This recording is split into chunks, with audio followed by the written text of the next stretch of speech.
Hi class! Welcome to English 200, Rhetoric and Research. My name is Frances Pistoresi and I will be your instructor for this class. Think of me as your guide as we work on reading, writing, and critical thinking skills that are essential for academic and life success. When I teach this class, I often think about author Ta-Nehisi Coates' explanation that writing is an act of courage.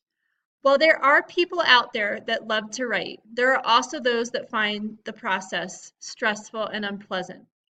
I want to assure you that if you do not skip gleefully to the computer to complete an assignment, you're not alone, and it certainly does not mean that you cannot be a great writer. If you've not had success in English in the past, it does not mean that you can't be a fantastic writer now.